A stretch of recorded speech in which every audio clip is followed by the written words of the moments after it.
Hello everyone, my name is Swapnil sir और इस video में डिस्कस करने वाले हैं क्लास 8 का मैथमेटिक्स। आज अपन स्टार्ट करने वाले एक नया चैप्टर जो कि है chapter number 13, direct and inverse proportion. तो ये इनफैक्ट तो एक ही लेक्चर का टॉपिक है, ठीक है। तो अपन इसमें मतलब चैप्टर के नाम में देखो दो चीजें हैं, एक तो है डायरेक्ट प्रोपोर्शन और एक है इनवर्स प्रोपोर्शन। तो दो टाइप ऑफ प्रोपोर्शन होते हैं। पहले हमें समझना पड़ेगा प्रोपोर्शन क्या होता है। तो तुम्हें याद होगा तो प्रीवियस क्लासेस में हमने रेशियो एंड प्रोपोर्शन नाम की कोई चीजें पढ़ी होगी, ठीक है। कि रेशियो क्या होता है कि अगर कोई भी दो चीजों को डिवाइड करते हैं तो रेशियो मतलब उसका डिवीजन, ठीक है। ए बाय बी का रेशियो मतलब A/B लिखते हैं या फिर A/B लिखते हैं। तो हमने ये सब अलग अलग रेशियो एंड प्रोपोर्शन के चैप्टर में भी हमने अभी भी पढ़ा होगा, और अगर नहीं भी पढ़ा है तो इसमें भी मैं थोड़ी चीजें कवर करने वाला हूं तो तुम्हें अपने आप याद आ जाएगा, ठीक है। तो इसमें दो टाइप ऑफ प्रोपोर्शन वो दिखने वाले हैं, ठीक है। और ये चैप्टर अगर देखा जाए तो एग्जाम के पॉइंट ऑफ व्यू से ये चैप्टर अभी के लिए तो इतना इंपॉर्टेंट नहीं है, क्योंकि अगर तुम लोग क्लास 8 का पर्टिकुलर एग्जाम देना चाहते हो तो उसके लिए देखा जाए तो ये चैप्टर इतना इंपॉर्टेंट नहीं है। लेकिन ये चैप्टर बिल्डअप है फर्दर क्लासेस के लिए, कि क्लास 9 तो क्लास 10th पे ही इसी पे बहुत सारे क्वेश्चंस रहते हैं जो कि इसी पे क्वेश्चंस पूछे जाते हैं। तो ये पूरे चैप्टर में बस प्रॉपर वर्ड प्रॉब्लम्स है, ठीक है। तुम्हें वर्ड प्रॉब्लम्स को एनालाइज करना है, उनको मैथमेटिकल एक्सप्रेशन में एक्सप्रेस करना है, और फिर एक बार मैथमेटिकल एक्सप्रेशन में एक्सप्रेस कर दोगे तो उसके बाद तो तुम्हें बस सॉल्व करना है। कुछ कुछ चीजें हैं, बस दो ही चीजें इनफैक्ट, एक है डायरेक्ट प्रोपोर्शन, एक है इनवर्स प्रोपोर्शन। अभी स्टार्ट करते हैं हम लोग स्टार्ट करने वाले डायरेक्ट प्रोपोर्शन में। पहले समझते हैं कि प्रोपोर्शन है क्या, ठीक है। तो कुछ देखो, यहाँ पे मैं सेंटेंस पढ़ के तुम लोगों को समझा देता हूँ क्या लिखा है। Some quantities have a relation with other quantities. कई बार क्या होता है, कुछ क्वांटिटीज जो होती है वो किसी और क्वांटिटी से रिलेटेड रहती है, नॉट नेसेसरली सेम क्वांटिटीज। जैसे कि हो सकता है तुम्हारा किलोग्राम किसी चीज का और कोई नंबर्स किसी का रिलेशन हो, या फिर जैसे कि तुम सब्जी लेने जाते हो, ठीक है। तो तुम्हें पता है कि 1 किलो के सपोज 50 रुपए मिल रहे तुम्हें, ठीक है। 50 रुपए में 1 किलो तुम्हें सपोज अज्यूम करते हैं, इतना तो भाव रहेगा नहीं, 50 रुपए में तुम्हें 1 किलो टमाटर मिल रहे हैं, सपोज इमेजिन कर लो, ठीक है। सिमिलरली अगर तुम्हें यही सेम चीज अगर तुम्हें 10 किलो लेने हैं तो तुम्हें कितने रुपए खर्च होंगे। तो ये जो रिलेशन है देखो किलोग्राम और रुपीज में, कि कितने रुपए में कितने मिल रहे हैं, इसे कहते हैं हम लोग वेरिएशन, ठीक है। कि एक क्वांटिटी को अगर मैं चेंज करूंगा तो वो दूसरी क्वांटिटी भी अफेक्ट करेगा। जैसे कि देखो 1 किलो मेरे को 50 रुपए मिल रहे हैं, लेकिन मुझे 1 किलो नहीं चाहिए, मुझे 10 किलो चाहिए। तो वो 10 किलो लेने के लिए मुझे कितने रुपए लेने पड़ेंगे। तो ये एक यूनिटरी मेथड नाम का एक कंसेप्ट जो होता है वही एक्चुअल में यहाँ पे यूज होने वाला है, ठीक है। तो दो टाइप ऑफ प्रोपोर्शन होते हैं, ये जो मैंने बताया, some quantities have a relation with other quantities such that when one changes, अगर एक चेंज हुआ तो दूसरा भी चेंज होगा ही। And such quantities are interrelated, तो आपस में वो जो होते हैं वो इंटर रिलेटेड होते हैं, मतलब रिलेटेड होते हैं एक दूसरे से, ठीक है। And this is called a variation. तो अगर तुम किसी भी एक क्वांटिटी में तुम वेरिएशन लाते हो तो बाय डिफॉल्ट तुम्हें दूसरे क्वांटिटी में वेरिएशन लाना पड़ेगा, ठीक है। दो टाइप ऑफ वेरिएशन रहते हैं, एक होता है डायरेक्ट प्रोपोर्शन। अब तुम लोग बोलो सर वेरिएशन का प्रोपोर्शन क्यों कर रहे हो सर, तो ऐसा कुछ नहीं है। वेरिएशन प्रोपोर्शन सिमिलर चीजें हैं, सेम चीजें नहीं बोलूंगा मैं, सिमिलर चीजें हैं। प्रोपोर्शन मतलब कोई दो चीजों का डिवीजन, ठीक है। जैसे कि रेशियो होता है, सेम प्रोपोर्शन होता है कि अगर एक चीज दूसरी चीज को अफेक्ट कर रही है तो अगर एक चीज को मैं कुछ चेंज करूंगा तो दूसरी भी चीज प्रोपोर्शनली चेंज होगी, सेम वे से चेंज होगी जितना पहले चीज चेंज हुई है। तो इसको कहते हैं प्रोपोर्शन, या फिर शॉर्ट फॉर्म वेरिएशन भी बोल सकते हैं हम लोग, ठीक है। तो दो टाइप ऑफ वेरिएशन होते हैं, फिर प्रोपोर्शन होते हैं, एक होता है डायरेक्ट प्रोपोर्शन, एक होता है इनवर्स प्रोपोर्शन। डायरेक्ट में क्या होता है, एग्जैक्टली वो जो चेंजेस होंगे वो डायरेक्टली रिलेटेड होंगे उससे, ठीक है। इनवर्स में क्या होता है, एग्जैक्टली उसका उल्टा होगा, कि अगर ये घट रहा है मतलब एक कोई चीज कम हो रही है तो वो दूसरी चीज बढ़ रही है, ऐसा भी हो सकता है, ठीक है। तो दो अलग अलग टाइप के प्रोपोर्शन वो देखने वाले हैं। एक तो डायरेक्टली रिलेटेड होगा कि अगर एक चीज बढ़ रही है तो दूसरी चीज बढ़ेगी। इनवर्स में क्या होगा, कोई अगर एक चीज घट रही है तो दूसरी चीज बढ़ेगी, ऐसा कुछ होगा। तो वो सब लोग देखेंगे स्टेप बाय स्टेप। स्टार्ट करते हैं डायरेक्ट प्रोपोर्शन के साथ। सुनना ध्यान से, यहाँ पे मैंने दो टाइप ऑफ डेफिनेशन लिखे हैं, दोनों इंपॉर्टेंट है। If the values of two quantities depend on each other, दो क्वांटिटीज है उनके जो वैल्यूज है, देखना क्वांटिटीज के जो वैल्यूज है वो डिपेंड कर रहे हैं एक दूसरे पे इस तरीके say that a change in one, अगर एक को मैं अगर थोड़ा भी चेंज करता हूं वो क्या होगा, वो रिजल्ट करेगा दूसरे के चेंज में, ठीक है। अगर मैं एक को थोड़ा सा भी अगर चेंज करता हूं तो अपने आप दूसरा वाला भी क्या हो जाएगा, एग्जैक्टली चेंज हो जाएगा, ठीक है। Then the two quantities are said to be in direct proportion, ठीक है। अगर ऐसा कुछ चीजें हो रही है कि अगर एक को मैं थोड़ा सा भी चेंज कर रहा हूँ दूसरा भी चेंज हो रहा है, तो हम लोग बोल सकते हैं कि दोनों जो है वो डायरेक्ट प्रोपोर्शन में है।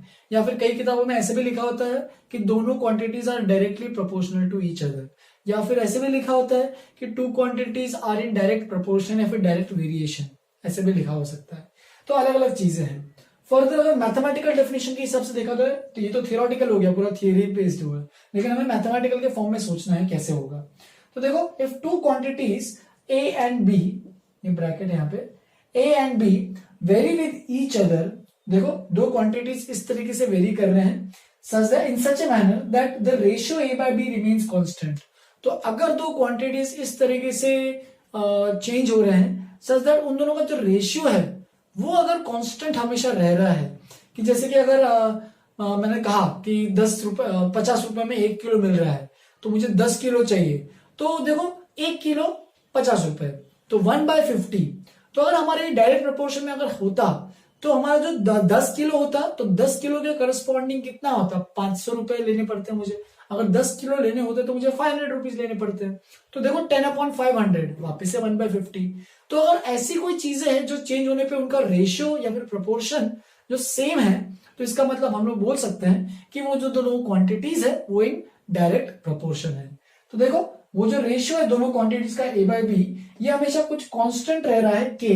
यहाँ पे के जो है वो यानी पॉजिटिव कांस्टेंट है, नेगेटिव होगा तो गड़बड़ हो जाएगा, इसलिए पॉजिटिव ही लेना है। अगर ये नेगेटिव होगा तो वैल्यू ही गड़बड़ हो जाएगी, नेगेटिव क्वांटिटी तो होंगी नहीं, ठीक है। या फिर इसको अगर क्रॉस मल्टीप्लाई करके लिखना तो क्रॉस मल्टीप्लाई करके भी लिख सकते हो। ए is equal to K, A by B is equal to K है, बी को इधर भेज दिया तो A is equal to K B, ठीक है, के इंटू बी। तो इस तरीके से तुम्हें लिखना है तो लिख सकते हो यहाँ पे। Then we say that A and B vary directly, ऐसे बोल सकते हो कि दोनों ए एंड बी वेरी कर रहे हैं डायरेक्टली। या फिर A and B are directly proportional to each other, ऐसे ही बोल सकते हो। या फिर A and B are in direct proportion लिख सकते हो। या फिर A and B have a direct variation लिख सकते हो, ठीक है। तो ये चीजें हैं, ये तुम्हें इस तरीके से याद रखना है। अब देखो यहाँ पे एक इंपॉर्टेंट नोट पॉइंट है जो कि पूरा थ्रू आउट द चैप्टर यही चीज यूज होने वाली है, ठीक है। तो देखना इस इंपॉर्टेंट चीज के बारे में क्या लिखा है। If b1 and b2 are the values of b corresponding to the values of a1 and a2, जैसे कि मैंने भी अभी 10 और 1 और 50 और 10 और 500 ये जो लिया था, वहां पे क्या था, b1 एंड b2 जो है वो b के वैल्यूज है corresponding to the values of a1 and a2 of a। तो a के जो वैल्यूज है a1 and a2, a1 is corresponding to b1 and a2 is corresponding to b2। तो ऐसे अगर 4 वैल्यूज हमारे पास है, और अगर ये जो दोनों जो a और b अगर लिखा है क्वेश्चन में कि दे वेरी डायरेक्टली या फिर they are in direct proportion या फिर they are directly proportional to each other, अगर ऐसी कोई चीज लिखी है तो तुम लोग बोल सकते हो इसका जो रेशियो है a बाय b हमेशा क्या रहेगा, कांस्टेंट, यानी a1 by b1 is equal to K है, and similarly a2 by b2 भी क्या रहेगा, इज इक्वल टू के। यानी यहां पे लिख सकते हो a1 by b1 is equal to a2 by b2 is equal to k. Main हमें इसका ही काम होने वाला है कि उसका जो रेशियो है वो हर बार क्या रहेगा, सेम। जैसे कि मैं इस क्वेश्चन में अप्लाई करता हूं, इनफैक्ट ये जो टॉपिक है ये टॉपिक एक्चुअल में यूनिटरी मेथड नाम से जाना जाता है, ठीक है। यूनिटरी मेथड हम लोग यहाँ पे एक्चुअल में लगा रहे हैं, ठीक है। तो कार ट्रेवल्स 432 किलोमीटर, तो एक कार है जो कि 432 किलोमीटर ट्रेवल कर रही है ऑन 48 लीटर्स ऑन पेट्रोल, ठीक है। तो वो ट्रेवल कर रही है 432 kilometre on 48 litres of petrol, ठीक है, यहाँ पे ऑन ऑफ पेट्रोल, ठीक है। तो 48 लीटर अगर पेट्रोल है तो 432 किलोमीटर ट्रेवल करेगी। अब 20 लीटर अगर पेट्रोल है तो वो कितना ट्रेवल करेगी, तो डायरेक्टली देखो प्रोपोर्शन दिख रहा है तुम्हें, ठीक है। तो तुम यहाँ पे क्या कर सकते हो, यहाँ पे टेबल बना सकते हो, ठीक है। सबसे पहले क्या लिखोगे, petrol which is in litres, फिर क्या लिखोगे, डिस्टेंस कितना ट्रैवल कर रहा है, तो वो है किसमें, किलोमीटर में। तो यहाँ पे डेटा 1 और यहाँ पे दूसरा डेटा, ऐसे करके लिखना है तो लिख सकते हो, या फिर 1 और 2 भी लिखोगे तो कोई दिक्कत नहीं है, ठीक है। तो सबसे पहले ऐसे डेटा इन टैबुलर फॉर्म अच्छे फॉर्म में लिखना अच्छे से, ठीक है। अब क्या लिखोगे, देखो सबसे पहला डेटा क्या है, पेट्रोल पहला कितना है 48 लीटर, तो अगर 48 लीटर है तो वो 432 किलोमीटर कवर कर रहा है। अब दूसरा देखो, how far would it travel on 20 litre, तो हमारे पास 20 लीटर्स है, तो पूछ रहा है कि कितना दूर जाएगा, तो ये हमें पता नहीं है। तो इसको अगर पता नहीं है तो हम लोग कुछ अज्यूम कर लेते हैं, x से करके ऐसे लिख देते हैं। मान लेते हैं वो x हमें वैल्यू निकालना है, मतलब x की जो वैल्यू है वो अननोन है जो कि निकालना है, और वही तो निकालना है ना, how far would it travel on 20 litre of petrol. ठीक है, तो तुम्हें यहाँ पे देख सकते हो ये जो दो क्वांटिटीज है ये दोनों डायरेक्टली रिलेटेड है। Petrol and distance are directly related because, अब सोचो ये डायरेक्टली रिलेटेड कहां से सोचोगे, तुम्हें ये चीज देखनी है यहाँ पे इंपॉर्टेंट, डायरेक्टली प्रोपोर्शनल। ठीक है, जो भी लिख देना अच्छे से। तो यहाँ पे ये मैं कैसे बोल सकता हूँ कि दोनों डायरेक्टली प्रोपोर्शनल है, क्योंकि सोचो अगर मैं पेट्रोल मेरे पास कम रहता तो मैं कम डिस्टेंस कवर कर पाता, लेकिन अगर मेरे पास पेट्रोल ज्यादा रहता तो मैं ज्यादा डिस्टेंस कवर कर पाता। ठीक है, तो इसीलिए डिस्टेंस जो है वो एग्जैक्टली पेट्रोल पे डिपेंड कर रहा है कि अगर पेट्रोल कम है तो कम डिस्टेंस, पेट्रोल ज्यादा है तो ज्यादा डिस्टेंस। तो इस तरीके से हम लोग देख सकते हैं, यहाँ पे तुम लिख भी सकते हो lesser petrol implies lesser distance covered, lesser distance traveled, and similarly यहाँ पे तुम चीजें लिख दो बिकॉज। ठीक है, ये ब्रैकेट में लिखना, because lesser petrol implies less distance traveled and more petrol implies more distance traveled। तो इसलिए ये दोनों चीजें डायरेक्टली प्रोपोर्शनल है।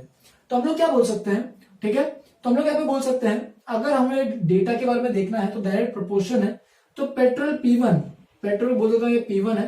ठीक है, and distance D1 is equal to petrol P2 upon distance D2। ठीक है, तुम इसको K लिखना तो K लिख सकते हो कांस्टेंट, जो कि हमेशा इक्वल रहेगा। ये मैंने क्यों लिखा, क्योंकि दोनों डायरेक्टली प्रोपोर्शनल है। तो P1 कितना है देखो 48, D1 कितना है 432 और P2 कितना है 20 और D2 हमें निकालना है जो कि है X। तो बस अभी X निकालना है, तो तुम क्रॉस मल्टीप्लाई करना है तो कर सकते हो, 438 into x is equal to 432 into 20। तो अगर ये 48 को उधर ट्रांसपोज करते हैं तो मुझे मिलेगा 432 इंटू 20 अपॉन 48, राइट। अब अगर तुम्हें फैक्टराइजेशन से करना है तो फैक्टराइजेशन से भी कर सकते हो, अगर तुम्हें फैक्टराइजेशन नहीं भी करना है उसके बिना भी कर सकते हो। तो तुम यहाँ पे नॉर्मल डिवीजन भी कर सकते हो अच्छे से। तो देखो ये तो जा रहा है 12 से जा रहा है 12 4 जा 48 और ये जा रहा है 12 3 जा 36। ठीक है, 36 में 4 और 3 7 बचे तो 12 6 जा 72। तो देख सकते हो हमारे पास आ रहा है x is equal to 36 into 20 upon 4, right. Further 4 1 जा 4 4 5 जा 20, तो ये मिल जाएगा 36 इंटू 5 बन जाएगा। ठीक है, तो ये बन जाएगा 5 6 जा 30, 3 कैरी ओवर 5 से 15 180। देयरफॉर 180 किलोमीटर डिस्टेंस कवर हो पाएगा जब हमारे पास 20 लीटर पेट्रोल रहेगा। यहां पे लिख सकते हो therefore the car would travel for a distance of 180 kilometres on 20 litre of petrol. तो ऐसे टाइप के क्वेश्चंस पूछने वाला है जो कि तुम्हें आने चाहिए अच्छे से। लिख लो इसको अच्छे से, और भी 2 एग्जांपल्स कराता हूं, फिर अपन सीधा इनवर्स प्रोपोर्शन पे जाएंगे। मोस्ट ऑफ इनवर्स प्रोपोर्शन को अपन नेक्स्ट क्लास में डिस्कस करेंगे। तो बस 2 और एग्जांपल्स कवर करता हूं फिर खत्म करूंगा। लिख लो इसको अच्छे से। चलो फिर आगे बढ़ते हैं। मैंने और भी 2 एग्जांपल्स लिखे तो इनको भी कवर करते हैं और लेक्चर खत्म करते हैं फटाफट। तो देखो example number 2, observe the following tables and find if x and y are directly proportional. तो यहाँ पे टेबल्स दी है और तुम्हें एनालाइज करना है कि x and y directly proportional है या नहीं है। तो देखो यहाँ पे x का ये कॉलम है, मतलब रो है, और y का ये रो है। अब हर एक डेटा के लिए यहाँ पे दिया हुआ है तो उसके हिसाब से तुम्हें चेक करना है। तुम चाहिए तो तुम डायरेक्टली यहाँ पे क्या कर सकते हो, हर एक के लिए इसके नीचे एक और कॉलम बना लो या फिर पूरा टेबल वापस से बना के एक और उसमें रो x बाय y करके ऐड कर दो और सबका x बाय y निकालते जाओ। या फिर अगर ऐसा नहीं करना है तो ये सपोज 1 है, ये 2 है, ये 3 है, ये 4 है, ये 5 है, ये 6 है और ये 7 है। तो सब के लिए तुम ऐसे निकाल सकते हो x1 बाय y1 तो 20 बाय 40, तो 21 जा 22 जा तो 1/2 आ रहा है। फिर उसके बाद x2 बाय y2 क्या है देखो 17 बाय 34, तो 17 1 जा 17 2 जा 34 1/2। x3 बाय y3 तो देखो कितना आ रहा है x3 बाय y3 14 बाय 28, 14 1 जा 14 2 जा 28। फिर x4 बाय y4 तो देखो 11 बाय 22, 11 1 जा 11 2 जा, वापिस से x5 by y5 is equal to 8 by 16, देख सकते हो 1/2। x6 बाय y6 तो देख सकते हो यहाँ पे कितना है 5 बाय 10, वापिस से 1/2। ठीक है, x7 बाय y7 लास्ट तो ये है 2 by 4 which is equal to 1/2। तो देखो सब में जो वैल्यू है 1/2 ही आ रही है। इसका मतलब सबका जो हर बार जो रेशियो है, यानी देयरफॉर x बाय y is always a constant, is x by y is equal to 1/2 which is the constant। हमेशा ये जो वैल्यू है हर बार 1/2 आ रही है। therefore हम बोल सकते हैं therefore x and y are directly proportional। ठीक है, are directly प्रोपोर्शनल। तो इस तरीके से तुम्हें करना है तो कर सकते हो। अगर तुम्हें एक टेबल में सब कुछ करना है, जैसे कि मैं अभी नेक्स्ट में करता हूं, चलो एक टेबल में, ठीक है, थोड़ा बड़ा टेबल बनाए क्योंकि कैलकुलेशन लगने वाला है। तो देखो x बाय वाई, तो पहले वाला 6/4, तो कितना हो जाएगा 6/4, सिंप्लीफाई करोगे तो 2 3 6, 2 2 तो 3/2 आएगा पहला। 10/8, तो 2 5 10, 2 4 8, 5/4। 14/12, तो 14/12 कितना आ रहा है, तो 2 7 2 6। फिर इसके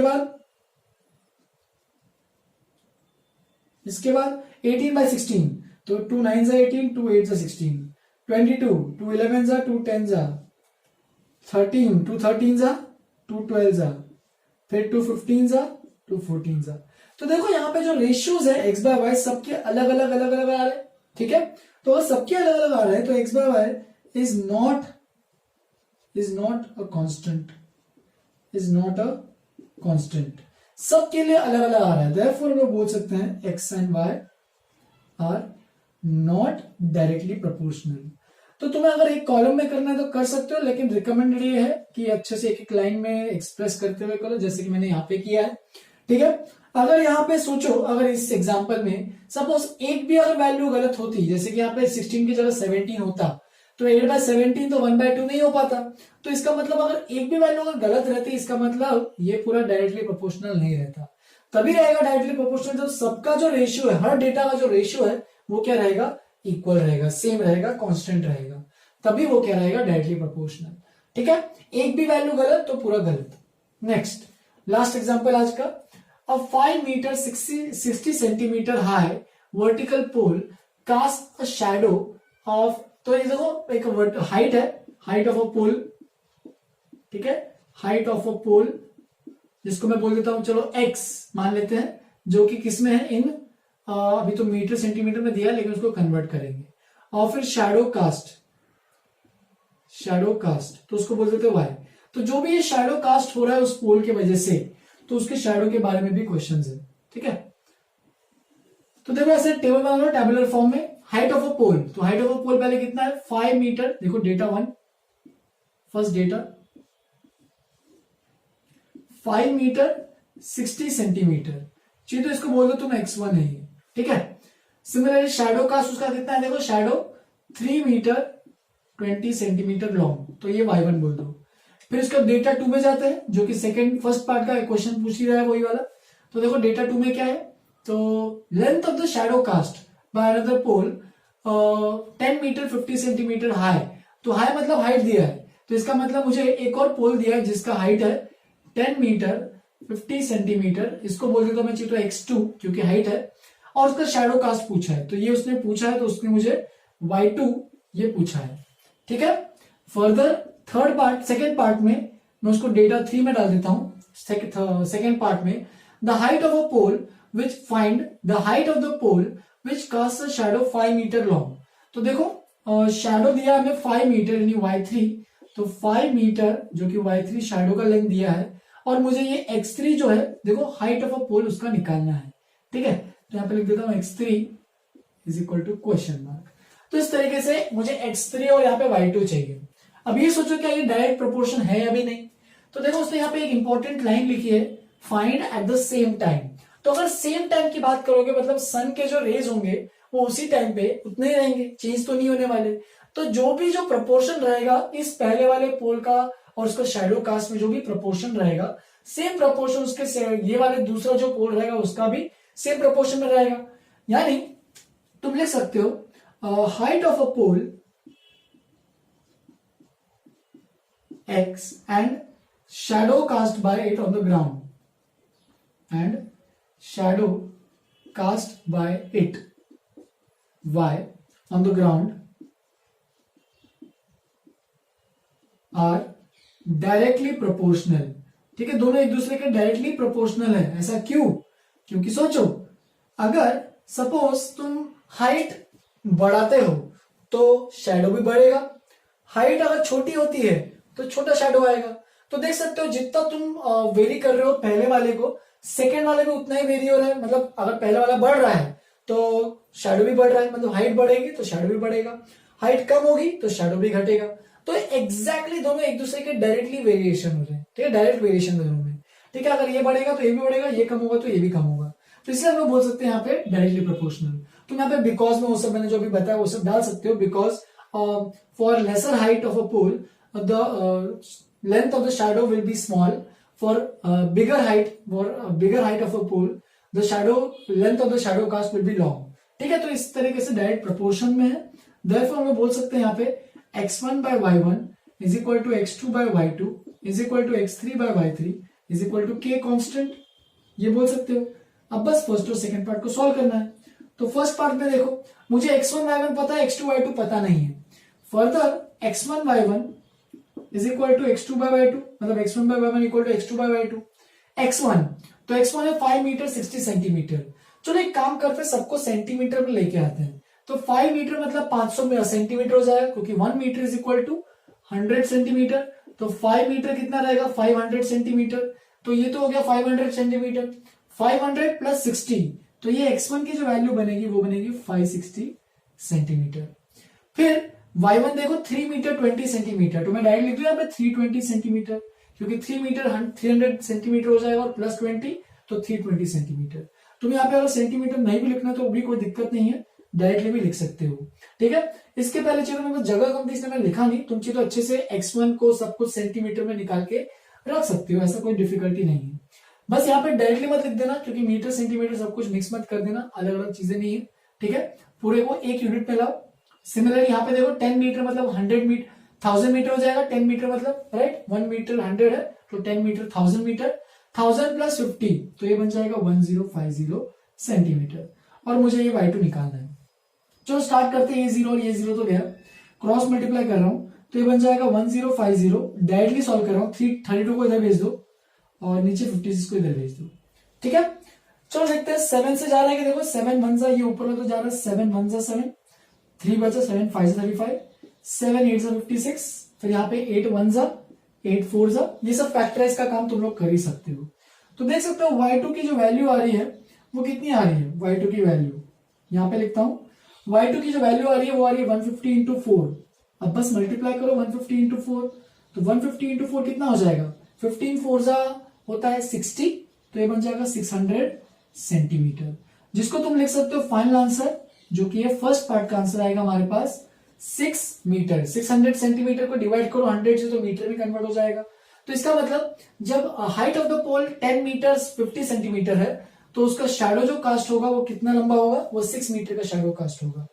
सिमिलरली सेकंड पार्ट को भी करते हैं, तो चलो सेकंड पार्ट में x1 by y1 equal to x3 by y3, तो x1 कितना है 560, जो कि अभी भी देखा हमने, सेम वही चीज ले रहा हूं, इसको और इसको इक्वल ले रहा हूं।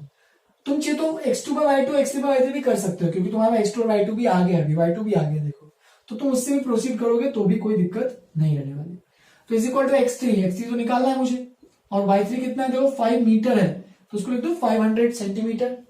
बस यहाँ पे x3 क्रॉस मल्टीप्लाई करो अच्छे से, 560 500 को उधर भेज दो, तो इंटू 500 आएगा अपॉन 320। तो देखो 10 गया यहाँ पे। अब देखो कैलकुलेट करते हैं, तो 7 से तो नहीं जा रहा है, 8 से जा रहा है, 8 7 जा 56, 8 4 जा 32, फर्दर 4 यहाँ पे जा रहा है, 4 1 जा 4, 4 कितना आ रहा है यहाँ पे, 4 1 जा 4, एक बचा 4 2 जा 8, सही है, 4 5 जा 20, तो 125 इंटू 4 कितना रहता है, बिल्कुल 500 ही रहता है।